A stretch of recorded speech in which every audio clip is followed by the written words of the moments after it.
Okay, I think I'm live. A little late, but better here than not at all. So, welcome to the stream. Today, I got some really exciting stuff to talk to you guys about.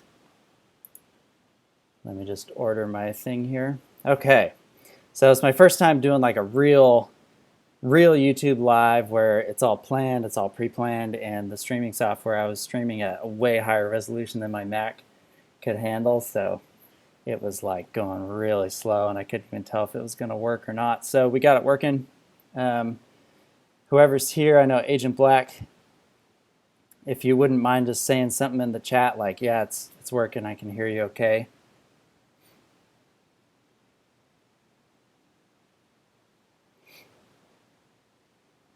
And then I'll know that we're good to go.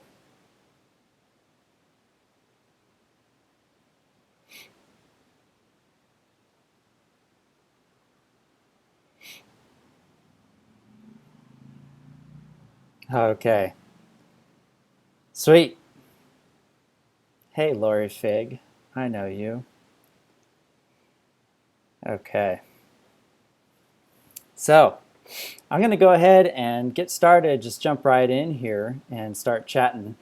Thanks guys, awesome, I see that we're good now, perfect. So welcome. So today, the things that I want to chat about mainly are the bootcamp results, and I'll just kind of briefly go over them actually because it's not completely finalized yet. So I have one more session with one of the attendees to finish up tomorrow.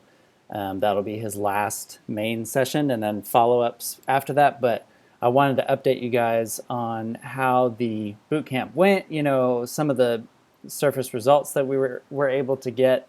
Then I actually want to talk about a concept called the red star test. And this red star test has been floating around on forums since, you know, aphantasia started being talked about. Some of you may have seen it before. And so the red star test is something that we definitely should address in terms of what does it actually give us? What is it? Is it good to tell if you have aphantasia? Is it effective in that means, you know?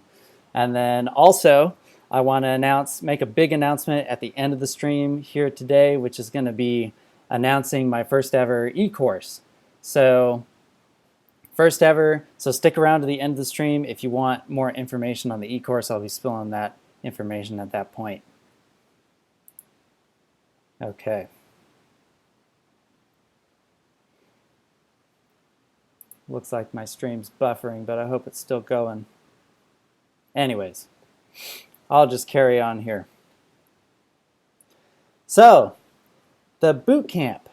Now, what happened during the boot camp? It was something I was really excited to bring out, to roll out, and ended up having 4 people join in for that boot camp.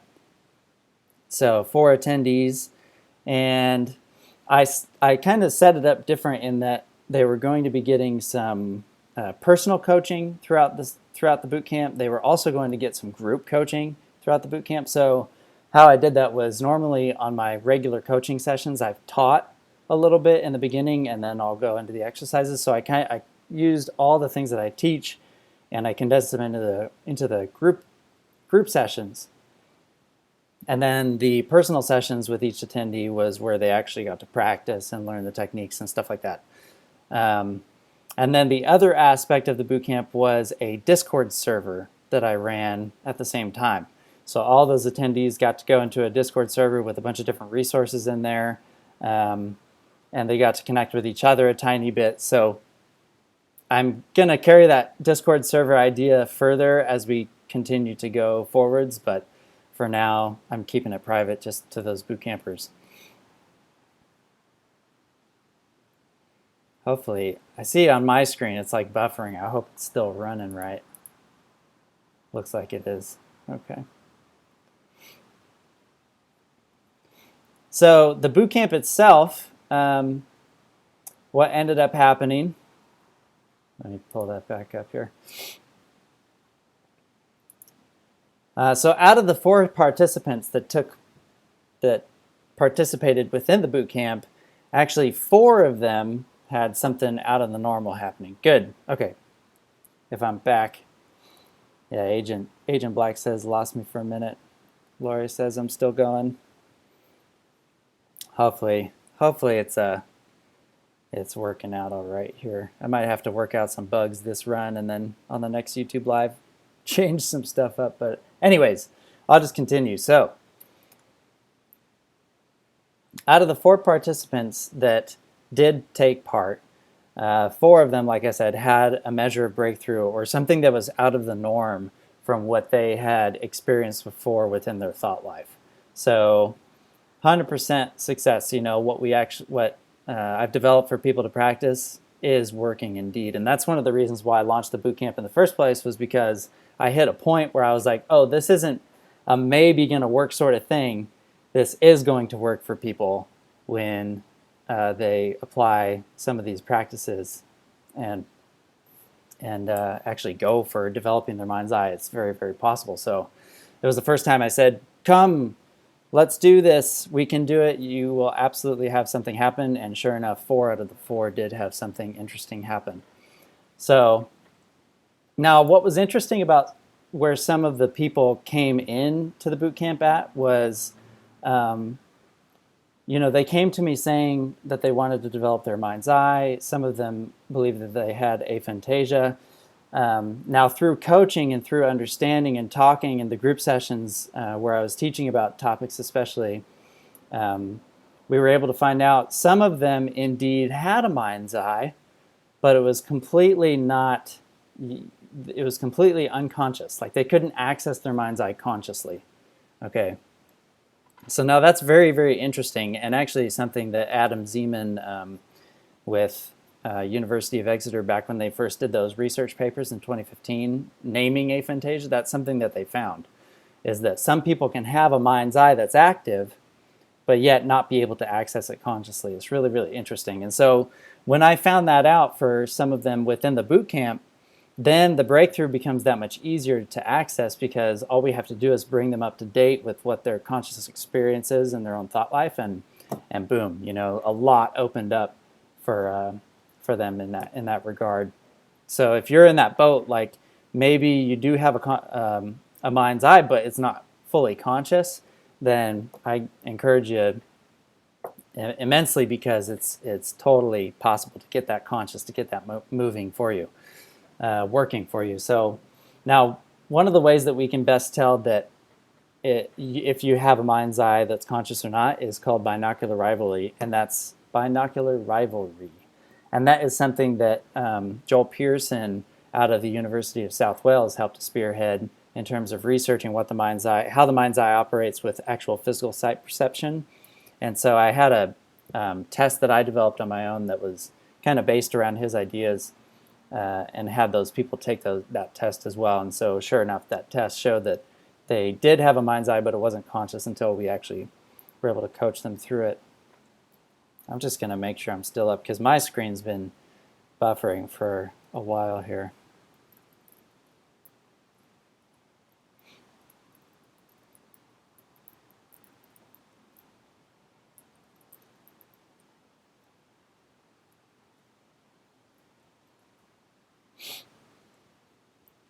So I'll wait for you guys to respond, but I'll just keep going in the meantime.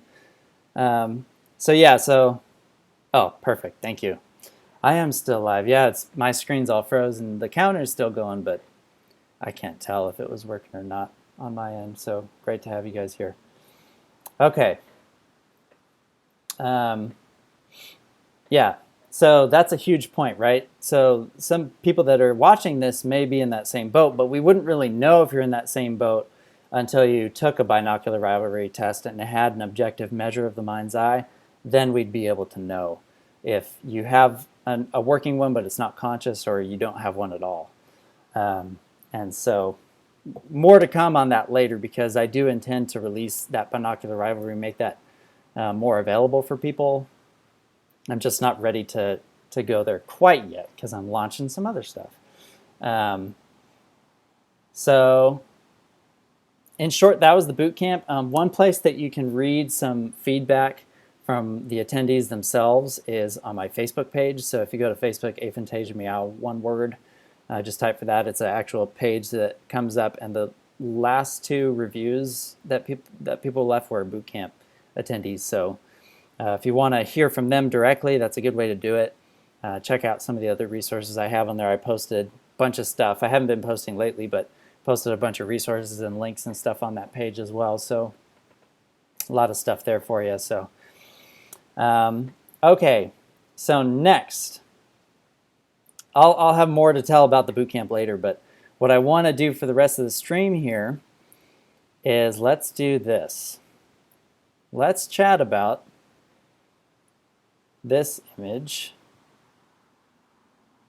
It got all resized. Hang on one sec.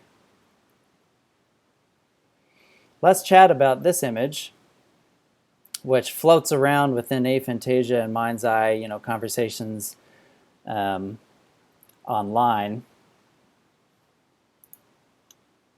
Okay. So this image is called the red star test. Now, on some aphantasia forums, specifically on Reddit and different places, you may have run across this. And what this is people will post this image and say, okay, easy aphantasia test. Close your eyes, picture a red star, think of a red star. And if you can see the red star like this, then this tells you if you're aphantasic or not. And so if you close your eyes, you know, when you close your eyes, it's kind of that black sort of just screen because your eyes are literally closed. So it's not taking in any light. But then if you like turn your head towards a light source, maybe a lamp or a window or something, then it kind of gets a little red maybe. And so this test is supposed to help people figure out if they have aphantasia or not. However, this test has a really big problem because if we close our eyes and we're looking on that blackness to see this kind of image, like a vague outline, a white kind of outline of a star, and then where it gets clearer and clearer until you're actually physically seeing a red star, that is hugely misleading in some ways because most phantasic people that just have a regular functioning mind's eye aren't going to close their eyes and physically see anything like this. Okay, very, very important point. Now this is going to be all different size too. Let me see if I could just see if I can get the size right without having to drag it around.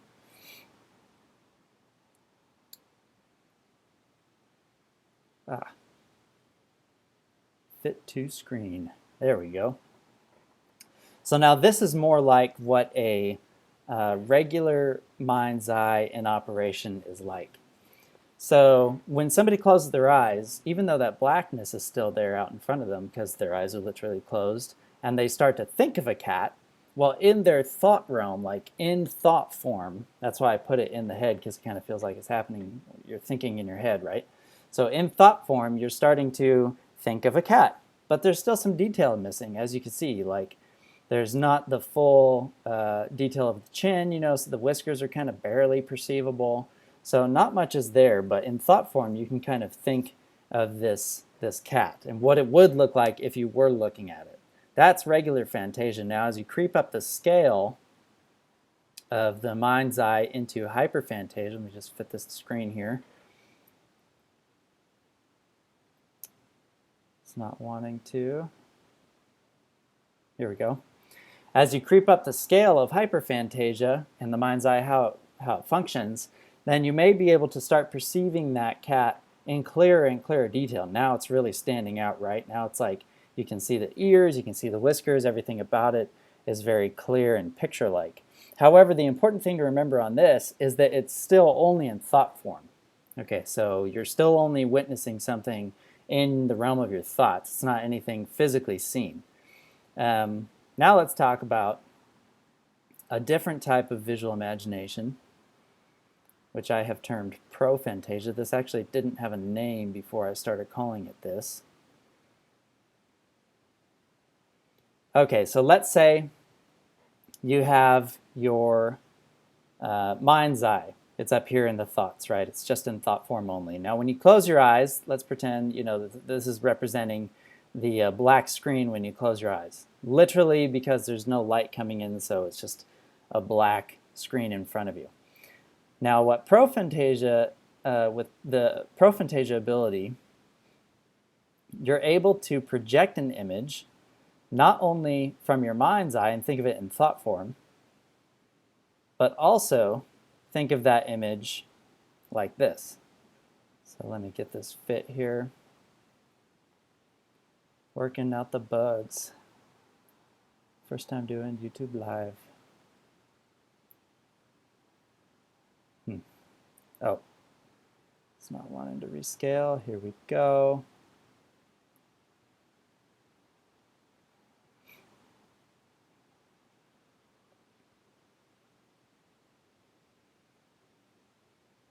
Bear with me.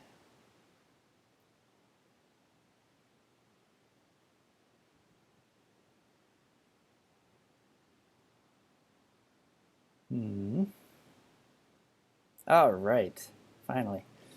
I have a bunch of different images layered on top of each other and they weren't cooperating. So here we go. So now, instead of the image coming into that bubble that's in your thought realm, right? Now, with pro-fantasia, you can actually start to project that image out in front of you onto that black screen. And so this is a huge point because within the topic of aphantasia, what's been happening is we haven't been super clear on these different types of visualization. I've made a couple videos about this already, but I always try to cover it whenever possible because there's so much confusion around it, and it's really important because if you want to develop a mind's eye, you need to clear up that confusion if it does exist on your end so that you know exactly what skill that you're trying to develop. This type of skill with the cat being out in front is very, very different experience. It's a very, very different experience than this one, right? So this is only in thought form, but the pro-fantasia cat, you can actually see it. Oh no.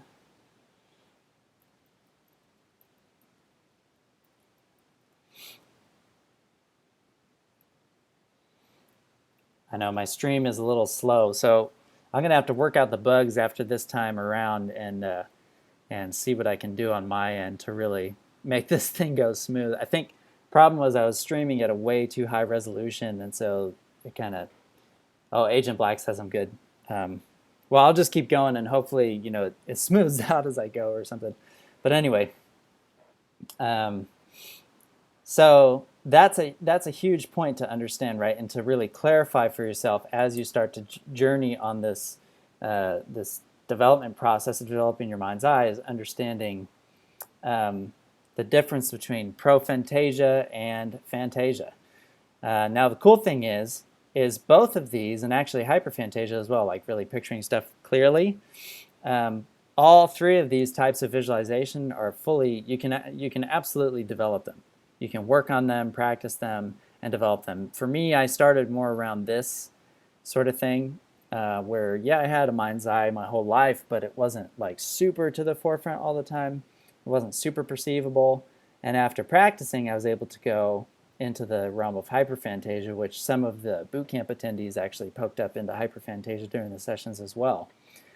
And then with practice, I even learned how to do the pro-fantasia, which is mainly what everybody's talking about when they say they close their eyes, they can't see anything, at least within the topic of aphantasia. You know, most of the conversation centered around actually doing this. We're talking about that people want to do this, but this is not, this from my experience and talking to people, working with clients for the past year and a half, this is very, very rare. It's not very often that you can find somebody and they physically see something. If you probe your friends and stuff, like, okay, picture your house. Can you see it? And they'll say yes, typically. If you probe them a little farther, okay, but do you physically see it? Like, are you hallucinating a house right now? Odds are they're not. And that's why that's where our language breaks down, and that, you know, people are saying that they see things when they close their eyes, but it's not necessarily the case. Anyways, so now if you get what I'm saying and you kind of see my point here, I'd love to hear some feedback. But that's why this image, this red star test, kind of drives me crazy. And it's a bummer that this has been passed around a lot within the topic of aphantasia, because it's setting the expectation that when you close your eyes you should physically see something with the mind's eye, and that's just not the case. Not for everybody, at least. And like I said, it can be developed. Like I developed this ability back in 2010. It started with like number 2, really, where it was just very faint, and then even now it's typically at like a 3. And if I'm starting to kind of relax and get into the mode, then I can get it up to 4, 5, and 6. But it's not like that all the time, and definitely it doesn't come to me supernaturally. I actually had to work at it quite a lot.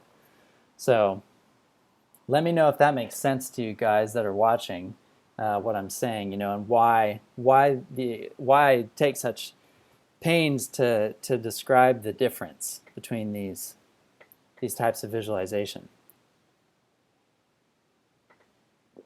So if you're in the chat, would love to hear from you.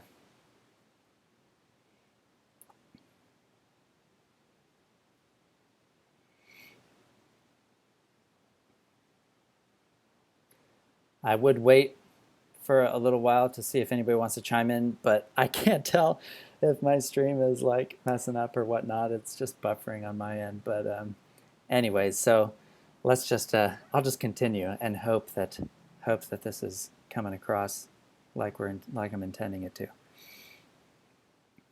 Okay, so that is why the red star test is really, it's one of these things that kind of has helped to spread some of the misconception about what the mind's eye actually feels like. Now, the thing about this topic, though, too, is the mind's eye is completely subjective. So how I describe the mind's eye might be totally different from how somebody else describes the mind's eye, right? And how it functions, how it feels when it's happening, what senses are perceivable.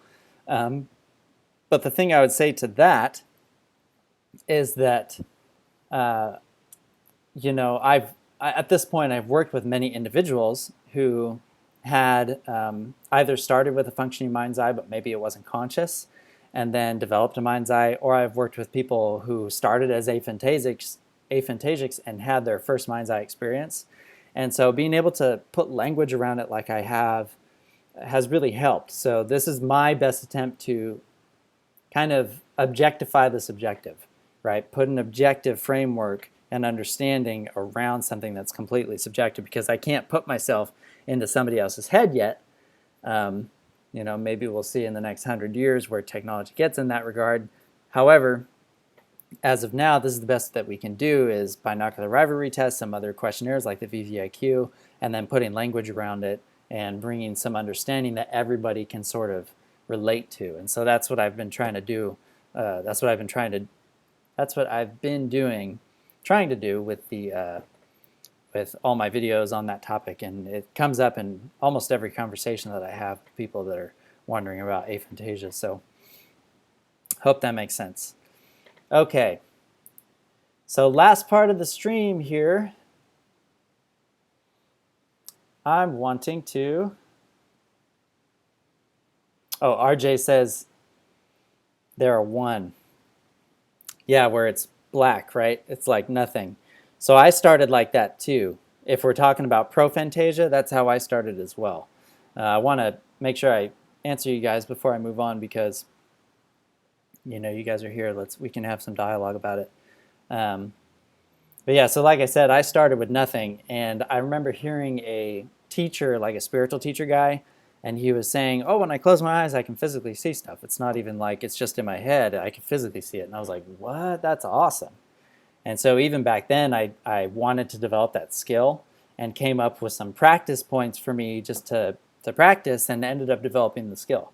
So for me, as I developed that prophantasic ability, it was completely different from the mind's eye being in my head. Like in thought form, it was like now I could physically see it, kind of like I was wearing a VR headset. Yeah, Agent Black says he's dreaming. He thinks that he dreams, or he or she, sorry. Think that you dream, otherwise you have nothing. Yeah. So that's an interesting point too, is that sometimes aphantasia can exist, but people can still be vivid dreamers. It's wild. We're still finding out a lot about this topic. So anyways, as I practiced that pro-fantasia ability, I noticed that on the scale, it would start to creep up to like 2 and 3. And then as I started to let my mind relax down into certain brain states, that's something I'll talk about in the eCourse actually, is brainwave states. But as I started to consciously become aware of when my brain was starting to click into these other kind of altered states that's just not normal when you're conscious, then I started to creep up the scale on that pro-fantasia and be able to physically see like full-on three-dimensional projections. But again, that is not typical for the average mind's eye experience. The average mind's eye experience is pretty vague. It's just in the head. You know, if I show that again,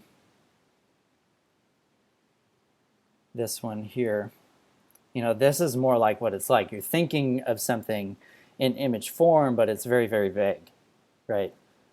So that's where most typical average mind's eye users are at. Like I said, though, you can develop all these different types of visualization. It just takes practice and the right techniques, which a lot of the techniques that are out there right now are just like, hey, you want to develop a mind's eye? Well, think of a beach. It's like they're telling you to develop a mind's eye when you don't have a mind's eye to start with, so how are you supposed to work on that skill? And that's some of the techniques that I've come across and working with people have helped people to do. Give them a starting point so that they can develop a skill that they didn't have initially, right?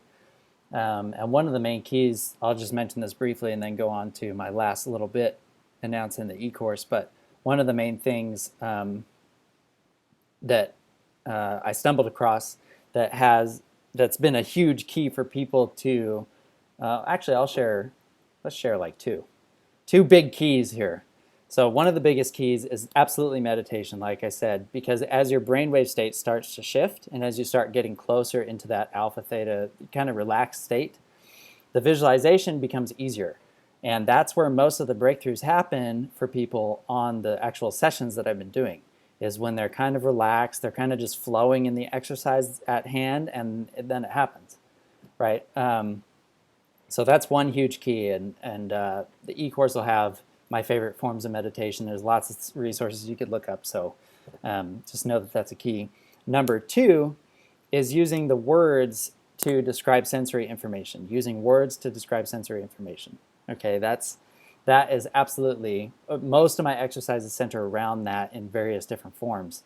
And so that absolutely is one of the biggest keys as well. For whatever reason, it's like these regions of the brain just want to cross-communicate, but they're not quite yet, and so using your words to describe things seems to be the biggest key in terms of doing that. Getting those places to cross-communicate in a sense. Okay, so let's jump into my big announcement now that I have coming for this YouTube live here. Let me just copy the link before I move on. So when I was launching the Bootcamp, one of the biggest things that people were requesting, I heard a bunch, was, hey, I'd love to do the Bootcamp. It doesn't fit my schedule. If you do an eCourse, let me know. Or, you know, I don't want to do a Bootcamp right now, but eCourse coming up, please do an eCourse. I've heard it over and over and over. And so I've really taken a lot of those suggestions to heart and decided to create an eCourse. So my eCourse actually is almost done. So I started it while the Bootcamp is wrapping up, and it's about ready to launch. But what I'm doing now is opening registrations for that to start, for people to start registering for the eCourse. Okay, so eCourse registrations will be open. Well, the application process is open now, and here's the link. I just posted it in the chat. Application process is open now. If you're interested in taking an eCourse that will help you develop your mind's eye and actually get you to breakthrough, that's the idea, then submit an application on that link that I just sent. Let me make sure it's live. I should double checked it earlier, but it's all good. It's good to go. So answer a few questions, put in your name and email, and you'll have your application submitted. I'll be answering those back as soon as I get them as to whether or not it would be a good fit for you to try to develop the mind's eye and the way that the eCourse is going to present. And The eCourse launches, excited to announce, on Wednesday, this Wednesday, so just 2 days from now. So submit your application if you're interested. Perfect. That sounds awesome, Agent Black. Yeah, I should do that too. Submit into the groups that we're a part of. But I'm only taking 10 registrations. Okay, I'm keeping it small on this one because the first time doing an eCourse, and quite honestly, I want to see how it goes. If people are able to follow it concisely, if they get the breakthroughs that they're looking for, I'll be available. Specially, I'll make myself specially available for the people that are in it because I wouldn't just want to launch it and then have you guys hanging out in midair. And so you'll have special access to me. It'll come with a Discord server as well, where we'll all be able to connect and chat and talk about breakthroughs together and stuff like that. And so it's just the first run, so 10 people. I'm only going to keep registration open until next Monday, so a week from today, whatever that date is. Let me look. Registration will stay open until Monday the 16th. And after that, the registration will close, or if it fills up before that, if I get those 10 people in before that, then it will close as well. Now, here's one thing I will mention, that if you're especially interested in the eCourse, you probably want to jump on this one now, because I'm not sure I'm going to continue the program of the eCourse. It's more likely that I'm going to see the results from this and see how it flows with people, and then either keep the eCourse or keep the bootcamp. It's more likely that's what I'll do. I'm not quite sure yet. But if both are like wildly successful like the bootcamp was, then I might keep both. But I suggest jumping into this eCourse now, because it might be the last time that I run something at least this big. I'm sure some form of it would stick around afterwards. But it's definitely going to change, because it's just the launching ones. You guys will be on the cutting edge, the ones who decide to actually jump in. So eCourse registration is open now. I posted the link. I'll also post it in the description of the video if you're watching this after. And yeah, that's about it. So any questions for me? I'd like to just answer any questions if you guys have questions for me on aphantasia or the mind's eye or any of that stuff I chatted with you guys about the red star test.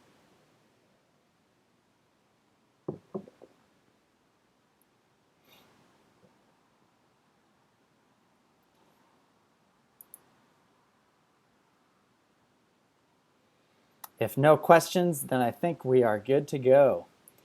So thanks for joining. It was really fun. I'm going to work out some of these kinks that I ran into with this run on this YouTube Live, and these will start happening more and more as I get the kinks worked out. It's a real great format to just interact with everybody. So again, Bootcamp, awesome success. Go check out the Facebook page to read some of the reviews on that. Red Star test. Good for if you want to know if you have pro-fantasia, bad for if you want to know if you have a mind's eye. And then the eCourse launching this week on Wednesday. So submit those application forms and we'll get that going. You're so welcome, guys. Absolutely. Yeah, more info to come. Just rolling stuff out slowly and lots more plans. So thanks for joining. Thank you so much. Thanks for joining, guys. And the last thing I will say is, whatever your mind's eye goals are, it's become apparent to me that you can absolutely achieve whatever you're aiming for. So if you're aiming for fantasia because you're aphantasic, go for it. You can do it. You can develop that mind's eye. I've seen it now too many times to say that you wouldn't be able to. So it's one of these things, I'm standing on a soapbox in a sense. You can do it. You can even go from total aphantasic to having a mind's eye. If you already have a mind's eye, you want to develop it farther, you want to make it more clear, you want to go into hyperphantasia, go for it. You can do it. If you want to develop pro-fantasia, it's available as well. So thank you, GR. Yeah, honestly, my honor. It's been a crazy ride.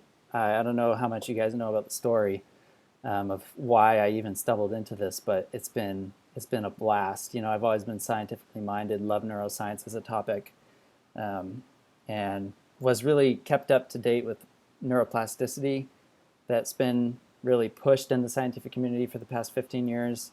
And so just when I heard about aphantasia, that it was actually named, I go, we can address this. Like, let's go for it, And sure enough, we are able to affect it.